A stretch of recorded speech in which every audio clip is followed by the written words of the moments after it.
Hello everyone, कैसे हो आप सब। मैं लविशा चौधरी आज आपका अपने YouTube channel UP global coaching में स्वागत करती हूँ। स्टूडेंट्स, जैसा कि आप सभी को पता है कि आपका सीटेट का एग्जाम आने वाला है। सीटेट के एग्जाम की तैयारी के लिए हमारे यूट्यूब के माध्यम से आपकी सीटेट की क्लासेस कराई जा रही हैं, जिसमें एनवायरनमेंट, हिंदी, मैथ कराई जा रही है। अगर आप अच्छे मार्क्स स्कोर करना चाहते हैं, अपनी तैयारी को और अच्छा करना चाहते हैं, तो आप हमारे यूट्यूब के माध्यम से कर सकते हैं। मैं आज आपका मैथ्स का प्रैक्टिस सेट कराऊंगी, जिसमें कुछ मैथ्स के क्वेश्चंस करेंगे, हम उन पर डिस्कस करेंगे। स्टूडेंट, अगर आपको कोई दिक्कत है, जो मैं आपको क्वेश्चंस का हम सॉल्यूशन देते हैं, आपको समझ नहीं आता है या कोई और प्रॉब्लम है, तो हमें कमेंट के माध्यम से जरूर बताएं। चलिए हम आज का अपना सेशन स्टार्ट करते हैं। हमारा पहला क्वेश्चन है कि रुपए 57 और 75 पैसों का मूल्य है। ऑप्शन फर्स्ट है 575 पैसे, ऑप्शन सेकंड है 775 पैसे, ऑप्शन थर्ड है 57.75 पैसे, या ऑप्शन फोर्थ है 5775 पैसे। बताइए, ये रुपए दिए हुए हैं, 57 रुपए हैं, 57 रुपए हैं और 75 पैसे हैं। इनका हमें मूल्य बताना है। बताइए, ऑप्शंस आपके सामने दिए हुए हैं।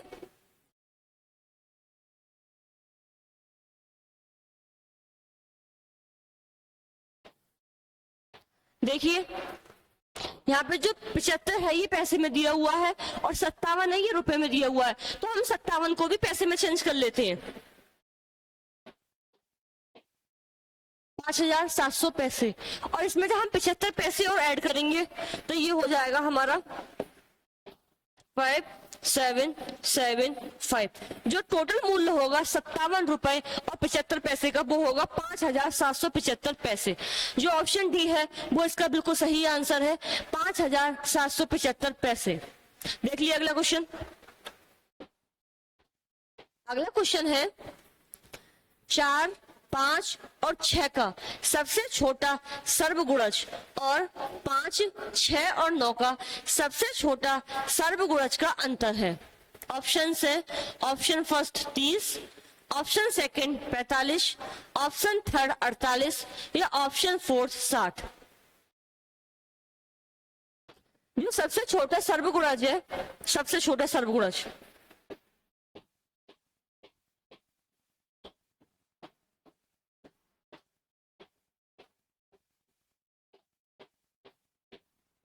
इसे हम एलसीएम कहते हैं। और जो सबसे बड़ा वाला जो सर्वगुणज होता है, उसे हम एचसीएफ कहते हैं। जो सबसे छोटा वाला होता है उसे एलसीएम कहते हैं, और जो सबसे बड़ा होता है उसे हम एचसीएफ कहते हैं। बताइए इसका सही आंसर क्या होगा। देखिए, पहले हम इनका लासा ले लेते हैं, 4, 5 और 6 का लासा। 2 2 जा 4, 2 3 जा 6, 2 बन जा 2, ये 3 से चला जाएगा और 5 से, तो इनकी मल्टीप्लाई कर लीजिए। इसका जो लासा निकल के आएगा वो आएगा 60। 3 गुणा 5। जो इन तीनों संख्याओं का लासा है वो निकल के आएगा हमारा 60। जो हमारी अगली संख्या है 5, 6 और 9, इनका लासा देख लीजिए, 4, 5 और जो 6 का लासा है 6 का, वो तो हमारा 60 निकल के आया है। और जो हमारी अगली संख्या है 5, 6 और 9, उनका लासा देख लीजिए, 2 9, 3 3 जा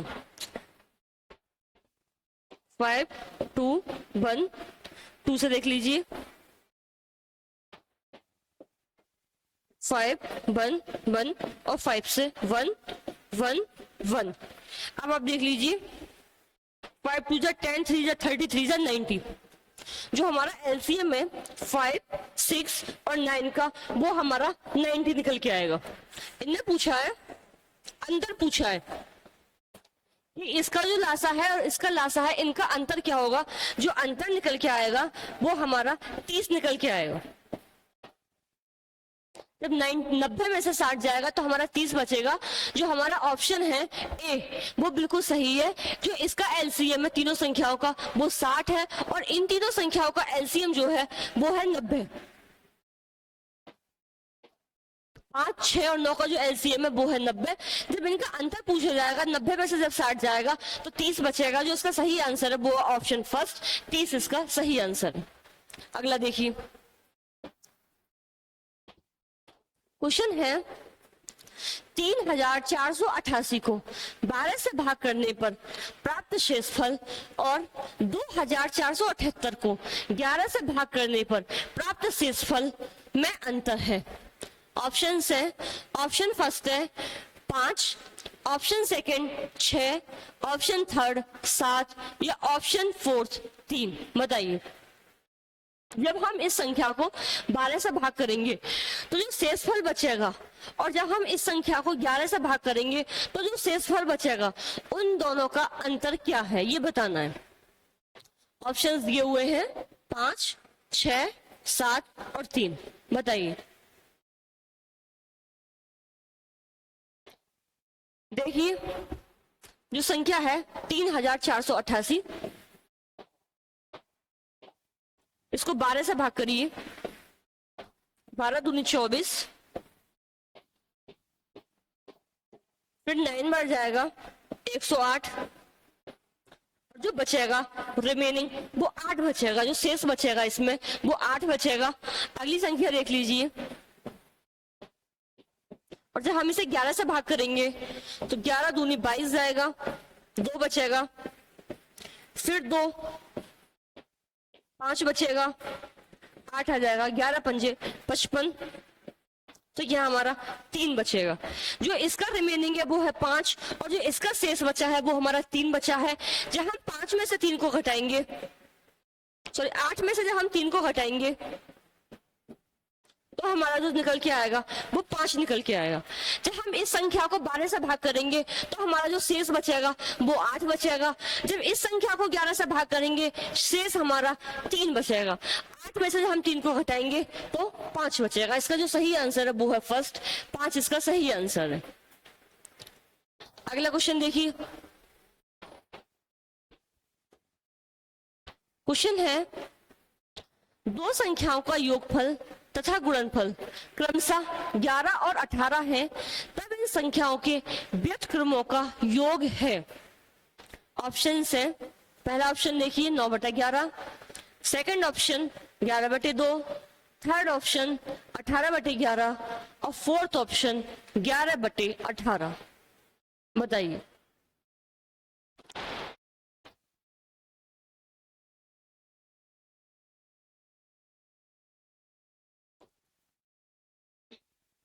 व्युत्क्रम होता है उल्टा। व्युत्क्रम का मतलब होता है उल्टा। कोई संख्या दी हुई है उसका उल्टा क्या होगा।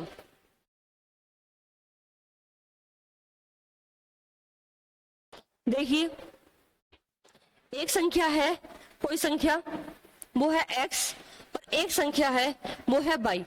जो x प्लस y है उसका योग जो है वो है 11। योगफल जो है वो 11 दिया हुआ है। और जो संख्याओं का x गुणा y है वो है 18। देखिए, होता है x plus y upon x y. x प्लस वाई जो है वो है 11 और एक्स वाई जो है वो है 18। इसका व्युत्क्रम देख लीजिए, जो इसका व्युत्क्रम आएगा तो वो ये 11/18 है और जो हमें संख्या उल्टी करनी है वो होके आएगी 18/11। जो इसका सही आंसर है वो है ऑप्शन सी। जो हमारे पास संख्या निकल के आई है, जो संख्याओं का योग है वो है हमारे पास 11 और जो संख्याओं का गुणन है, जो हमने गुणा किया है वो निकल के आया 18। जब हम इसका व्युत्क्रम करेंगे, मतलब जब हम इसका उल्टा करेंगे तो जो नीचे वाली संख्या है वो ऊपर पहुंच जाएगी। जो ऊपर, अगला क्वेश्चन देखिए, क्वेश्चन है वह छोटी से छोटी संख्या जिसे 269 में जोड़ने पर पूर्ण वर्ग प्राप्त हो वह है। ऑप्शन फर्स्ट है 31, option second 16, option third 7, option fourth 20। हमें ये बताना है कि इन ऑप्शंस में से ऐसी कौन सी संख्या है जो 269 में जोड़ी जाए तो हमें एक पूर्ण वर्ग प्राप्त हो। बताइए, ऑप्शंस आपके सामने दिए हुए हैं 31, 16, 7, 20। बताइए इसका सही आंसर।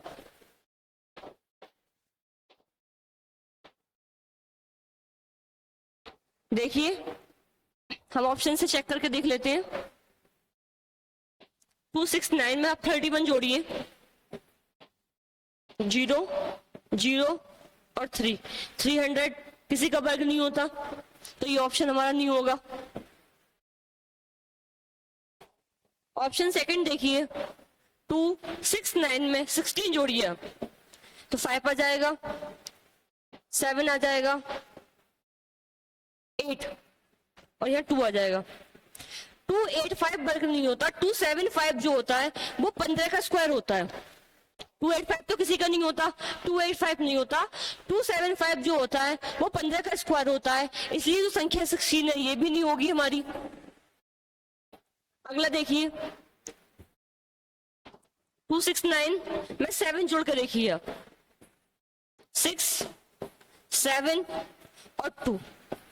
276 नहीं होता, 275 होता है, जो कि 15 का स्क्वायर 15 का स्क्वायर होता है। अभी मैंने बताया था 15 का स्क्वायर 275 होता है, 276 किसी का स्क्वायर नहीं होता। अगली संख्या देखिए, तो हमारा ये वाला ऑप्शन भी नहीं होगा। जो हमारे पास ऑप्शन एक बचा है वो है 20। तो जब सारे ऑप्शन गलत है तो वैसे तो 20 सही होना चाहिए, लेकिन हम एक बार और चेक कर लेते हैं। 269 और 20 को जोड़िए आप, 9, 8 और 2।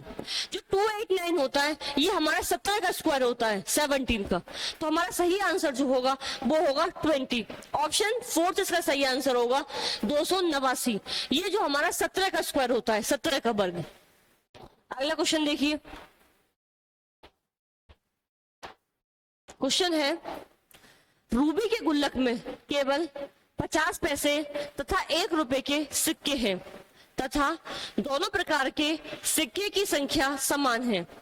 50 पैसे के 1/3 सिक्के तथा 1 रुपए के 1/4 सिक्के निकाल देने पर गुल्लक में 26 शेष बचते हैं। प्रारंभ में गुल्लक में सिक्कों की संख्या।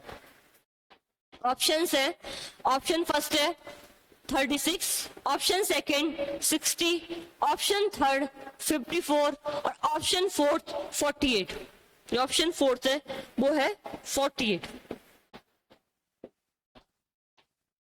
रूबी है, उसके पास एक गुल्लक है, तो उसकी गुल्लक में जो सिक्के हैं वो 50 पैसे के हैं और 1 रुपए के हैं। 50 पैसे के और 1 रुपए के सिक्के हैं, और जो दोनों प्रकार के सिक्के हैं उनकी संख्या समान है। मतलब ऐसे समझ लीजिए, अगर 50 पैसे के जो सिक्के हैं 5 है, तो 1 रुपए के सिक्के हैं वो भी 5 ही है, बराबर संख्या में है दोनों सिक्के। 50 पैसे के 1/3 सिक्के, 50 पैसे के जो है 1/3 सिक्के और जो 1 रुपए के हैं उसके जो है 1/4 सिक्के जो हम गुल्लक में से निकाल लेती है रूबी, तो उसके पास जो शेष बचते हैं 26 सिक्के बचते हैं। तो हमें यह बताना है कि प्रारंभ में सिक्कों की संख्या कितनी थी। ऑप्शंस आपके सामने दिए हुए हैं, बताइए इसका सही आंसर। जब उसके पास 1/3 उसने निकाल लिए तो उसके पास जो बचेंगे वो यहाँ पे 2/3 बचेंगे गुल्लक में, और जब यहाँ पे उसने 1/4 निकाल लिए तो जो बचेंगे गुल्लक में वो 3/4 बचेंगे। देखिए, 50 पैसे के सिक्के, कुल सिक्के उसके उसने 1/3 निकाल लिए कुछ सिक्कों में से, तो उसके पास जो बचेंगे वो 2/3 बचेंगे। और जबकि उसके पास जो 1 रुपए के सिक्के हैं, अगर उसने 1/4 निकाल लिए तो सिक्के जो बचे वो बचेंगे 3/4। देखिए, हम 50 पैसे को 0.5 मान लेते हैं, ठीक है, और जो 1 रुपए का संख्या है वो तो है ही 1 रुपए का सिक्का।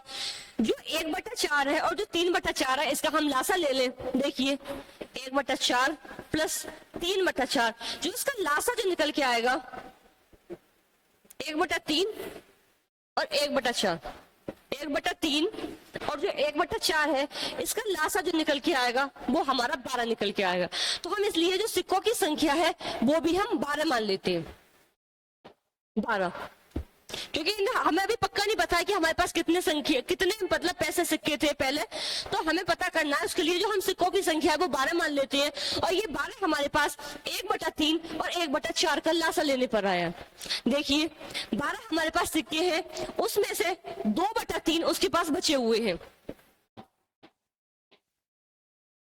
उसने 1/3 तो निकाल लिया गुल्लक में से, उसके पास जो बचे हैं 50 पैसे के सिक्के वो 2/3 बचे हैं। और यहाँ पे उसने 1 रुपए का जो सिक्का है उसमें से 1/4 निकाल लिया, तो उसके पास 3/4 बचे हैं। देखिए 3 4 जा 12 और 4 2 जा 8, 4 3 जा 12, 3 3 जा 9। देखिए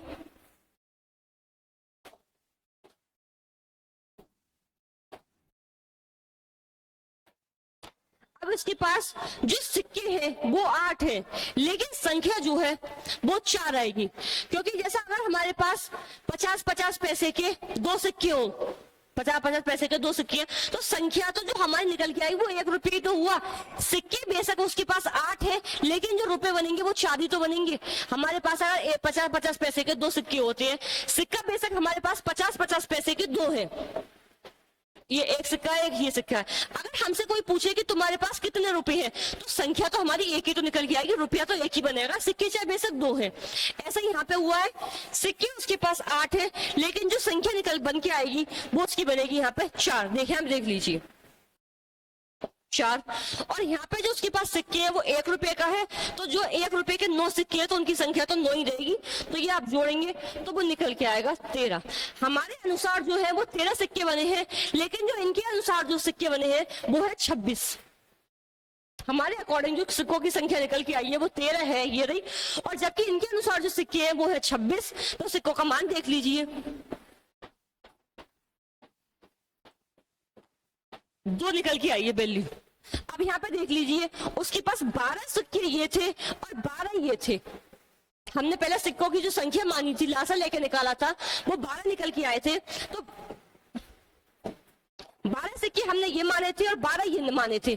12 और 12 को आप जोड़िए तो 24 निकल के आएगा, लेकिन यहाँ पे जो हमारे सिक्के माने हैं वो हमारे डबल आए हैं, तो आप 24 का डबल कर दीजिए तो वो आ जाएगा 48। उसके पास जो प्रारंभ में सिक्कों की जो संख्या थी वो थी 48। ऑप्शन 4 इसका सही आंसर है। उसके पास प्रारंभ में 48 सिक्के थे, बाद में जब उसने 50 पैसे के सिक्कों का 1/3 निकाल लिया और उसने जो 1 रुपए के सिक्के हैं उनका 1/4 निकाल लिया, तो उसके पास 48 में से 26 सिक्के बचे थे। जो हमारा सही आंसर निकल के आएगा वो आएगा 48। अगला क्वेश्चन देखिए, क्वेश्चन है संतरे के 15 लीटर 286 मिलीलीटर जूस को गाजर के 19 लीटर 714 मिलीलीटर जूस में मिलाया जाता है। इस मिश्रण में से 12 लीटर 750 मिलीलीटर जूस प्रयोग में लाया जाता है और शेष को बोतल में भरा जाता है, जहां प्रत्येक बोतल में 250 मिलीलीटर जूस आता है। बोतल की संख्या, संतरे का जूस हमारे पास इतना है और गाजर का जूस है वो है इतना। जब इन दोनों को मिलाया जाता है तो हम इसे ऐड कर लेंगे, जोड़ लेंगे, और जो इन टोटल को जो इसका मिश्रण बनता है, इनको मतलब ऐड करने के बाद में उसमें से इतना जो हमारा जूस है उसे प्रयोग में ले आते हैं, अपने यूज में ले आते हैं, पी लेते हैं वो, और जो रिमेनिंग बचता है उसमें क्या है बोतल में भर देते हैं, और जो प्रत्येक बोतल है उसका साइज जो है 250 मिलीलीटर है। तो हमें ये बताना है जो बचा हुआ जूस है उसमें से 250 मिलीलीटर साइज की कितनी बोतलें भरी जा सकती हैं। ऑप्शंस आपके सामने दिए हुए हैं। ऑप्शन फर्स्ट है 81, option second 77, option third 89, option fourth 85। बताइए सही आंसर, बताइए इसका सही आंसर। देखिए जो संतरे का जूस है वो है 15 लीटर 286 मिलीलीटर, और जो गाजर का जूस है वो है 19 लीटर 714 मिलीलीटर। इन्हें हम जोड़ लेते हैं, 0, 8 और 1 9 और 1 10 का 0, 7 और 2 9 10 का 0, 5 और 2 सॉरी 3। तो यहाँ पे हमारे पास टोटल जो निकल के आया है वो आया है 35 लीटर। जब हमने संतरे के जूस को और गाजर के जूस को जब हमने एक जगह मिलाया तो हमारे पास जो टोटल अमाउंट जो बैठा है वो बैठा है 35 लीटर।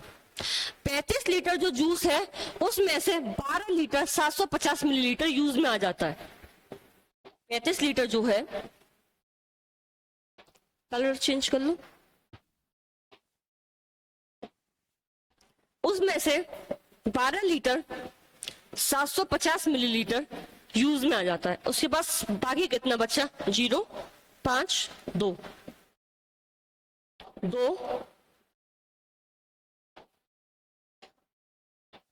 और 2। उसके पास जो बचा यूज में लाने के बाद जो रिमेनिंग बचा, उस जो बचा है वो है 22 लीटर 250 मिलीलीटर।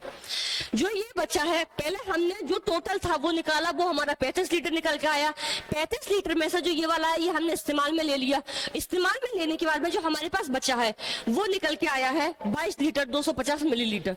अब ये जो 22 लीटर 250 मिलीलीटर है इसे हमें बोतलों में भरना है, बोतल में पैक करके बेचने के लिए बाहर भेजना है। और जो बोतल का साइज है वो है 250 मिलीलीटर।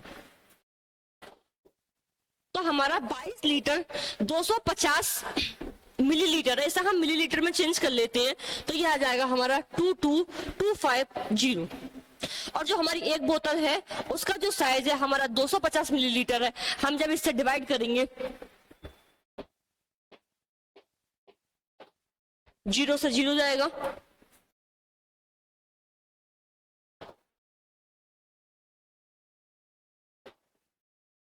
25 अट्ठे 200 और 25 निम्मा 225। जो सही आंसर आएगा वो हमारा आएगा 89 बोतलों में भरा जाएगा। यहाँ पे जो है 200, जो हमने इसको मिलीलीटर में चेंज किया तो ये इतना आ गया। और 250 मिलीलीटर की एक बोतल है, जो बोतल की संख्या निकल के आएगी वो हमारी 89 आएगी। 89 मिली जो बोतल है उसमें भरा जाएगा टोटल। जो उसका सही आंसर आएगा वो आएगा 89। बोतलों की संख्या पूछी है यहाँ पे, 89 बोतलों में जो बचा हुआ जूस है वो भरा जाएगा। अगला देखिए क्वेश्चन है, 3 संख्याओं का औसत 7 है, पहली 2 संख्याओं का औसत 4 है, तीसरी संख्या क्या है? ऑप्शन है, ऑप्शन फर्स्ट देखिए 15, option second 13, option third 7, option fourth 4। बताइए इसका सही आंसर।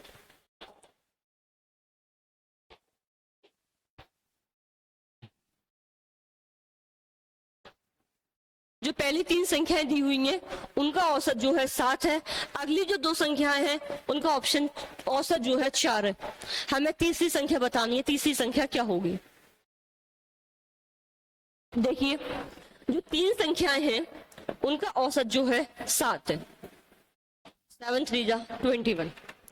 जो पहली 2 संख्याएं हैं उनका औसत 4 है। जैसे कोई संख्या है, आप ये मान लीजिए, जैसे पहली संख्या ये है, दूसरी संख्या और तीसरी संख्या, ऐसा मान लीजिए।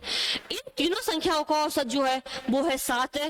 और जो बची हुई जैसे 2 संख्या ये है, इनका जो औसत जो है, जो आगे वाली 2 संख्याएं हैं, तो 2 संख्याओं का औसत जो है वो है हमारा 4। सही है, तो ये आ जाएगा हमारा 8।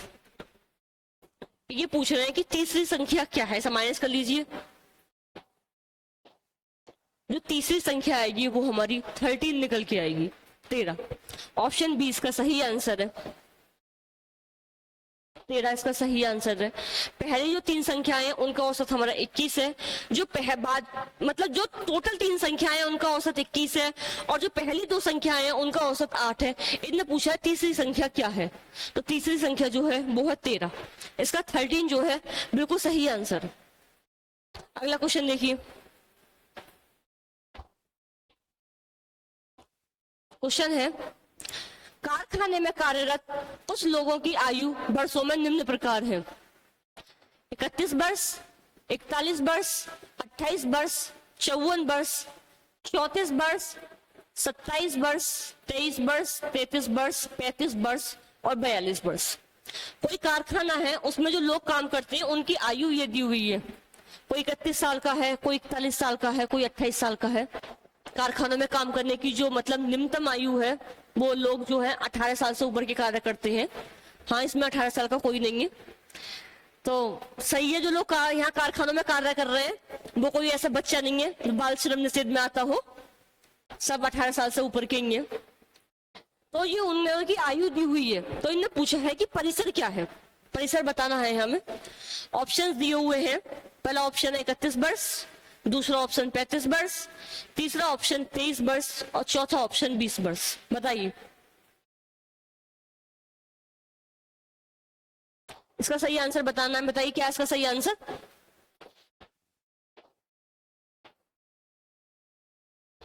परिसर जो होता है हमारा,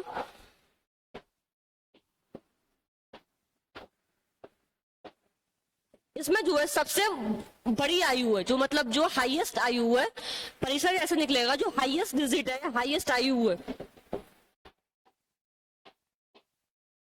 उसमें से लोएस्ट वाला माइनस कर दीजिए। मतलब जो हमारी उच्चतम कोई चीज दी हुई है उसमें से हम जो सबसे हमारी निम्नतम चीज है, कोई मतलब कोई डिजिट समझ लीजिए या कोई वस्तु दी हुई है, किसी का साइज दिया हुआ है, अगर हम उच्चतम में से, उच्चतम वाली चीज में से निम्नतम जो हम माइनस कर देंगे तो वो हमारा परिसर निकल के आ जाएगा।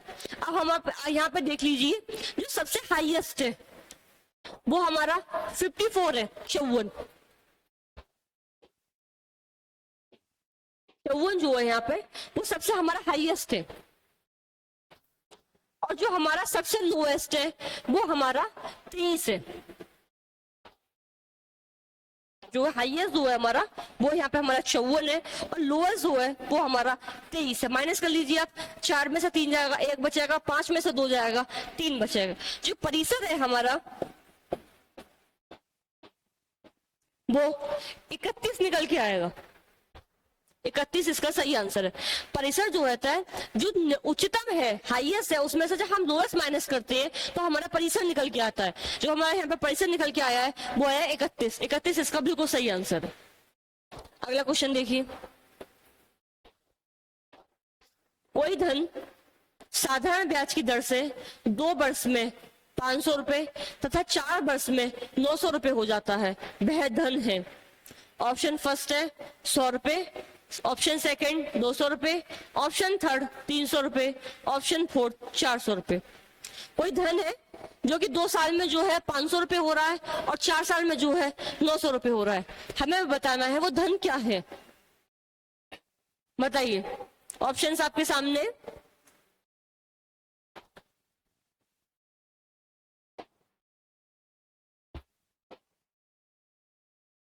बताइए इसका सही आंसर।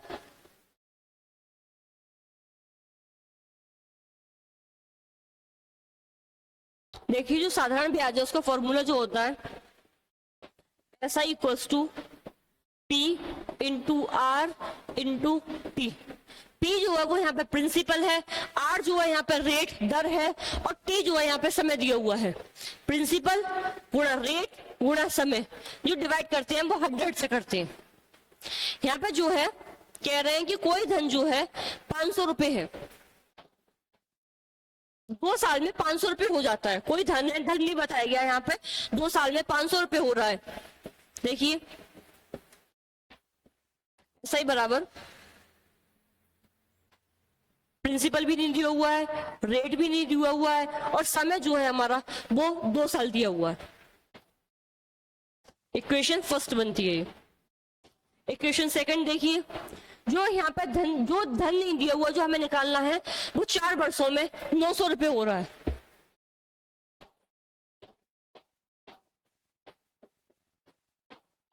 रेट नहीं दिया हुआ है, यहाँ पे समय 2 है, वो 4 वर्ष दिया हुआ है।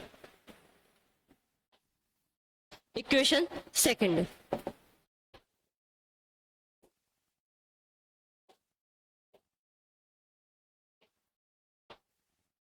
देखिए 500 माइनस एक्स 2,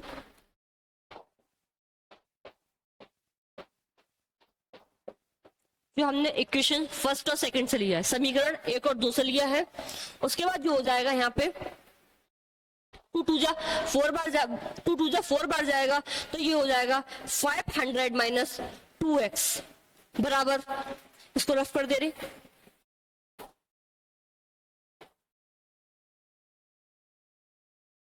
900 माइनस x। जब जहां पे x इधर आएगा तो ये माइनस हो जाएगा, ये हो जाएगा,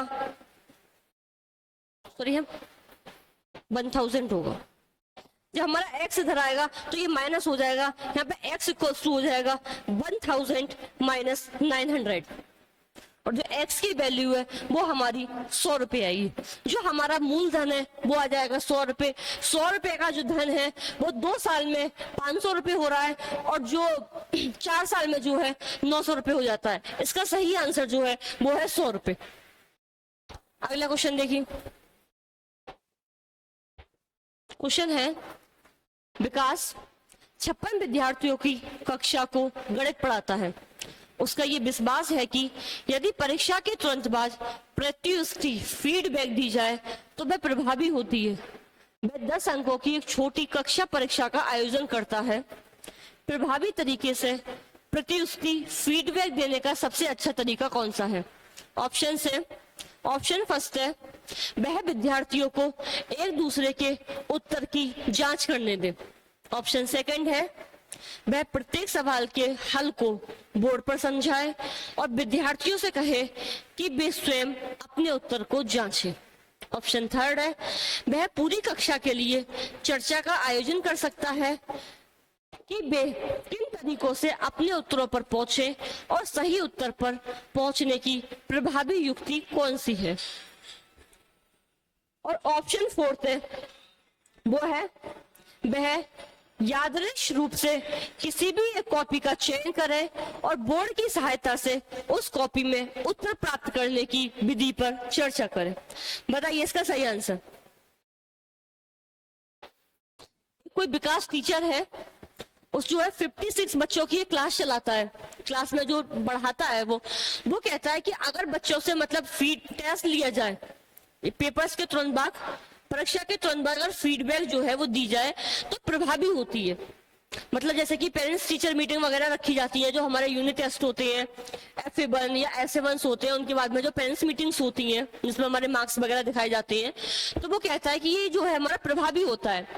अगर वो 10 जो छोटी सा एक टेस्ट है वो क्लास में रखवाता है तो उसे करने का कौन सा सबसे अच्छा तरीका होगा, हमें ये बताना है। बेसिकली जैसे हम स्कूल्स वगैरह में जब हम पढ़ते थे, जब मतलब अब भी पढ़ते हैं, तो वहां पे ये है जो पेरेंट्स मीटिंग कराई जाती है जब टेस्ट हो जाते हैं, FA1 हो, FA हो या फिर ऐसे हो, मतलब फॉर्मेटिव असेसमेंट हो या ऐसे हो। फॉर्मेटिव असेसमेंट जो होते हैं वो छोटे छोटे यूनिट टेस्ट टाइप में होते हैं जो साल में 4 बार कराए जाते थे, और जो समेटिव असेसमेंट होते हैं वो एक जैसे हम कह सकते हैं अर्धवार्षिक परीक्षा और वार्षिक परीक्षा के तरीके से कराए जाते थे।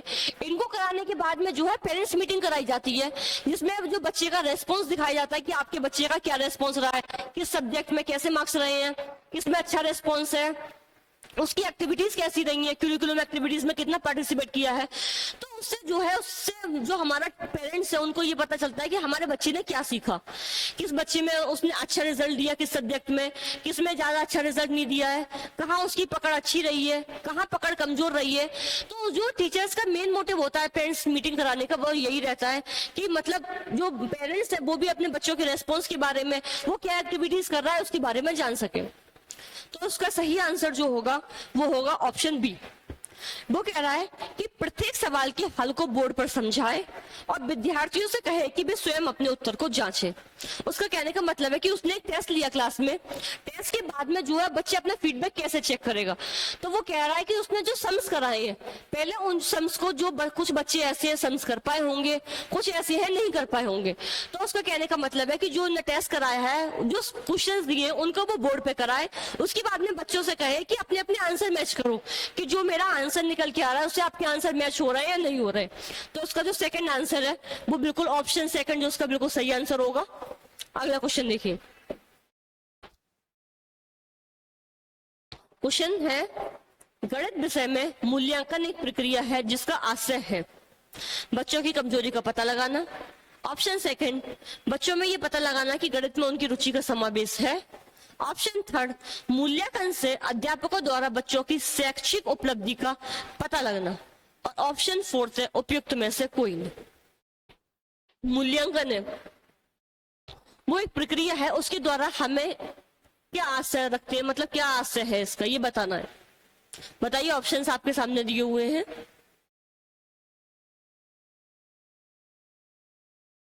जो इसका सही आंसर होगा वो होगा थर्ड। थर्ड इसलिए सही होगा, ये कह रहे हैं कि मूल्यांकन से, जो मूल्यांकन होता है उससे अध्यापकों द्वारा बच्चों की शैक्षिक उपलब्धि का पता लगता है।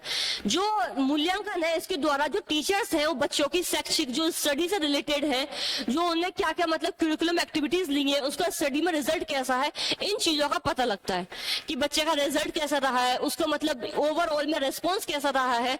उपलब्ध जो मूल्यांकन है उसके द्वारा बच्चों की शैक्षिक उपलब्धि का पता चलता है। अगला देखिए क्वेश्चन। क्वेश्चन है, यदि एक विद्यार्थियों को संख्या और परिकलन में समस्या हो रही है तो उसमें असमर्थक हो सकता है जिसका नाम है। ऑप्शन फर्स्ट है लेखन अक्षमता डिस्ग्राफिया। ऑप्शन सेकंड गणितीय अक्षमता डिस्कैल्कुलिया। ऑप्शन थर्ड दृश्य स्थानिक संगठन में असमर्थता। ऑप्शन फोर्थ पठन अक्षमता डिसलेक्सिया। कोई स्टूडेंट है उसको संख्या में और परिकलन में समस्या हो रही है तो हमें ये बताना है वो से कौन सी दिक्कत है, क्या इस चीज में वो असमर्थ हो रहा है। जो हमारे यहाँ पे ये दिए हुए ऑप्शंस, इसमें से उसे क्या प्रॉब्लम है हमें ये बतानी है। उसे डिस्ग्राफिया है, डिस्कैल्कुलिया है, डिसलेक्सिया है, बताइए। ऑप्शंस आपके सामने है। जो इसका सही आंसर होगा वो होगा डिसकैल्कुलिया, गणितीय अक्षमता। ये जो एक तरीके की अक्षमता होती है जिसमें बच्चे को मैथ से डर लगता है। डिसकैल्कुलिया, उसको डिजिट से डर लगेगा, उसको संख्याओं से डर लगेगा, कैलकुलेट करने में दिक्कत होगी। इस समस्या को हम डिसकैल्कुलिया कहते हैं, जिसको हम मैथ फोबिया भी कह सकते हैं। इसमें बच्चे को मैथ से डर लगता है, कैलकुलेशन करने में दिक्कत होती है, गणना करने में, डिजिट को पढ़ने में दिक्कत होती है। एक आती है डिस्ग्राफिया। ये जो होती है डिस्ग्राफिया, इसमें जो है बच्चे को लेखन अक्षमता होती है, उसको लिखने में दिक्कत होती है। जैसे हम बच्चे को कहेंगे कभी बच्चे यू ऐसे बनता है, यू को ऐसे करके यू बना देगा, मतलब बर्ड्स को उल्टा बनाएगा, मेंटेनेंस नहीं रख पाएगा कि कैसे कौन से बर्ड्स को बनानी है। अगर कोई आपके सामने ऐसा बच्चा है या आपकी नजर में ऐसा बच्चा है वो ऐसे बर्ड्स बनाता है तो उसको दिक्कत होगी, वो डिस्ग्राफिया है, उसे मतलब लिखने में दिक्कत होगी। ऊपर नीचे बर्ड्स बनाएगा, जो हमारा पेज है उसके कॉर्नर्स पे ऊपर बर्ड बनाएगा, नीचे बर्ड्स बनाएगा, उल्टे बर्ड्स बनाएगा, तो वो बच्चा है उसे डिस्ग्राफिया है। और आती है पठन अक्षमता। इसमें जो है इसको हम डिसलेक्सिया कहते हैं। इसमें बच्चे को पढ़ने में दिक्कत होती है। जैसा बच्चा जो है, जैसे हम कहते हैं टॉय, टॉय को वॉय पढ़ रहा है, जो मतलब सेम लैंग्वेज वाले, सेम करिकुलम वाले वर्ड्स होते हैं उनको पढ़ता है, तो बच्चा जो है पठन अक्षमता से ग्रसित है, उसे डिसलेक्सिया है। जब उसे बोलने में दिक्कत हो रही है, जैसे हम रीडिंग कराते हैं, चैप्टर रीडिंग कराते हैं, तो बच्चे, बहुत से बच्चे शाय होते हैं, नहीं पढ़ पाते। वो दिक्कत क्या होती है उनको कि उनको कुछ डिसलेक्सिया से वो होते हैं, ग्रसित होते हैं, नहीं बोल पाते वो सही से। तो ऐसा बच्चा अगर आपकी नजर में है तो वो जो है वो हमारा डिसलेक्सिया से ग्रसित है। अगला देखिए क्वेश्चन।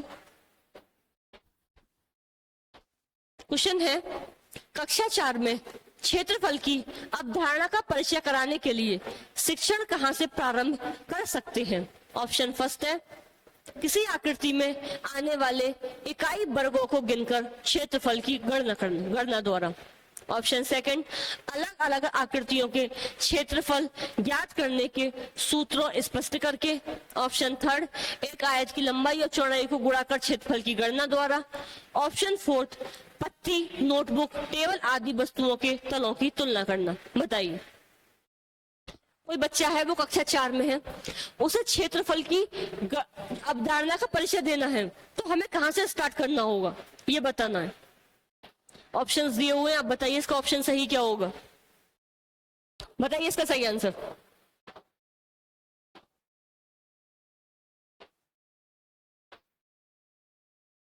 बच्चा है, उसे हमें क्षेत्रफल सिखाना है, उसकी अवधारणा के बारे में बताना है, तो हमें कहां से स्टार्टिंग करनी पड़ेगी? ये कह रहे हैं सूत्रों को स्पष्ट करके। ये ऑप्शन तो सही नहीं होगा, क्योंकि हमें बच्चों को सूत्र नहीं बताने, फॉर्मूले नहीं हटाने, हमें उसे डिस्क्राइब करना है, चीजों को हमें क्लियरली बताना है। तो इसका ऑप्शन है ये वाला, तो गलत हो जाएगा। जो इसका ऑप्शन सही होगा वो होगा ऑप्शन फर्स्ट। किसी आकृति में आने वाले इकाई वर्गों की को गिनकर क्षेत्रफल की गणना द्वारा।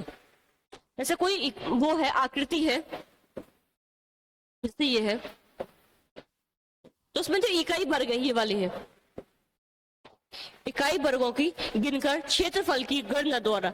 ये ऑप्शन इसका सही होगा, बिल्कुल ऑप्शन फर्स्ट इसका सही आंसर है। स्टूडेंट्स, अगर आज आपको हमारा सेशन पसंद आया हो तो हमारी क्लास को लाइक करें, कमेंट्स करें, ज्यादा से ज्यादा शेयर करें। Thank you.